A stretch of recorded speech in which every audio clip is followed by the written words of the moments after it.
Hello everyone, let's just jump directly into solving some questions about projectiles. Question number 1.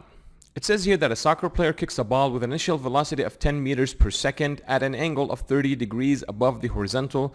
Now, the magnitude of the horizontal component of the ball's initial velocity is, and we have these choices. Okay, so as we said, we must do some steps. Let's draw the trajectory motion. Okay, let's draw the trajectory motion. It says here that it has a velocity equal to 10 meters per second. So V is equal to 10 meters per second. And it has an inclination angle equal to 30 degrees. Okay? It's asking me to find the magnitude of the horizontal component. In other words, it's asking me to find Vx. Okay? But we know Vx, it's the closer component to the angle. So we can say that Vx is equal to 10 cosine 30, which is equal to 8.7 meters per second. Next question. Two spheres A and B are simultaneously projected horizontally from the top of a tower. Okay, projected horizontally. Let's focus on that. Now, sphere A has a horizontal speed of 40 meters per second and sphere B has a horizontal speed of 20 meters per second. Which statement best describes the time required for the spheres to reach the ground and the horizontal distance they traveled, neglecting friction and assuming that the ground is level? Let's try to graph it right here, okay? We have object A and object B, okay? Object A here was thrown horizontally, and it had a horizontal velocity Vx equal to 40, while B had a horizontal velocity Vx equal to 20, okay? Now, they're both at the same height above the ground, okay? They're both at the same height above the ground, and this is B, as I said. Now, which of these choices is the correct answer? Okay, now, it's very important to know, since they both have a y velocity equal to 0, they will both hit the ground at the same time. How is that possible? Well, it was explained in detail in the previous chapter, so you can go back and check the video that describes motion in one dimension.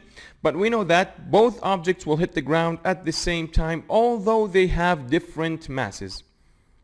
Even if they had different masses, they will hit the ground at the same time, okay? So we know that time will be the same for both of them. Now, it's asking about the horizontal distance. Will it be the same for both objects? Well, let's see. We know that delta x is equal to Vx multiplied by t, okay?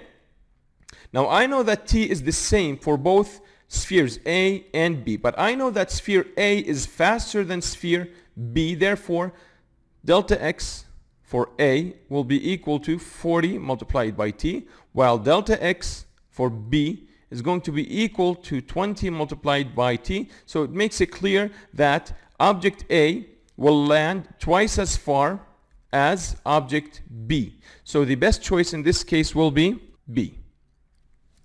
Next question. It takes about 1 second for a ball to fall 5 meters vertically. If the same ball is thrown horizontally with a speed of 30 meters per second from a rooftop 5 meters above the ground, about how many meters from the base of the building will the ball land? Okay, so let's draw it. We know that the object, at first, it was thrown 5 meters above the ground. Okay, so from here to here, it's 5 meters. And it took it, t was equal to 1 second. Okay? Now, the same object was thrown at the same height, but this time horizontally, and it had a speed equal to Vx, 30 meters per second. Okay, what is Vy in this case? Well, Vy is equal to 0 because it was thrown horizontally, okay?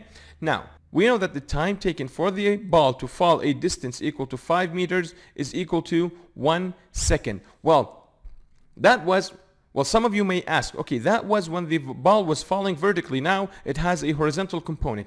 Again, if two objects were thrown from the same height, no matter what their mass is, they will touch the ground at the same time. So I can say for this object, t is also equal to 1 second, okay? So I have Vy, Vx, and I have the time equal to 1 second. It's asking me to find the distance where it fell away from the building. So let's say it fell in this kind of trajectory motion. It's asking me to find this distance. Let's call it delta x. So delta x, we know that delta x is equal to Vx multiplied by t.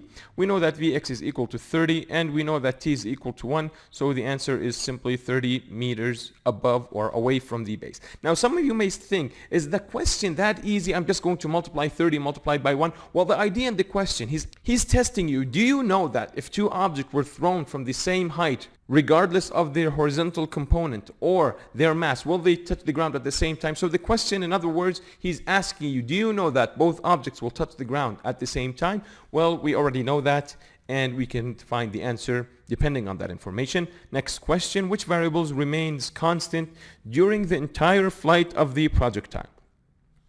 It's saying that the vertical component of velocity stays the same throughout the projectile motion. Well, we already know that's impossible because we know that Vy keeps on changing because it's affected by g, which is the gravitational acceleration, and it's negative 9.8. So that's impossible. Now, the horizontal component, does the horizontal component change throughout the projectile motion? Well, it does not. So Vx is always the same. So we can say that this can be the true answer. He's saying that the acceleration also remains the same. Well, does it remain the same? We know that the acceleration, the x direction is 0, and the acceleration in y direction is g, and g does not change. So can we say that the acceleration is also the same throughout the trip? Yes, we can. So the best answer is both B and C is the correct answer. Question number 5. 5 and 6 are related to each other. The diagram next depicts a projectile launched from A with a speed v at an angle theta above the horizontal. The projectile reaches its maximum height at point B, as shown in the graph. The projectile impacts the ground at point C and achieves a final range of x. So points A and C are at the same height. The total time of flight from point A to point C is t seconds. Okay, so some questions or some types of questions, he's not giving us numbers, he's giving us symbols, okay? So I know that the velocity it was launched with is equal to v, okay? I know that the range or the horizontal distance is x, and I know that the time it needed was t, okay? So I have the following information, v, x, and t. Well, they're not numbers, yes, we'll just use symbols. Question 5, it's asking me to determine the speed of the projectile at point B, okay? Well, we know that at point B, which is the highest point, we know that it has an x component, Vx, and Vy, in this case, it's going to be 0, okay? But what is Vx? Remember that Vx does not change throughout the whole trip. And we know that Vx is going to be the horizontal component, and since we have theta, we're going to say that Vx is equal to V cosine theta. Okay, so we can say that at this point it's equal to V cosine theta. Let's see our choices. Yes, we can see that choice 3 is the correct answer. Determine the speed of the projectile at point C. Okay, now point C has the same height as point A, and we mentioned before that a projectile has the same speed at the same height, so it will have a speed going downwards equal to V. Okay, so we can say directly that the answer is B. It's a pretty easy and straightforward question. Stay tuned in the next videos. We will be solving more problems.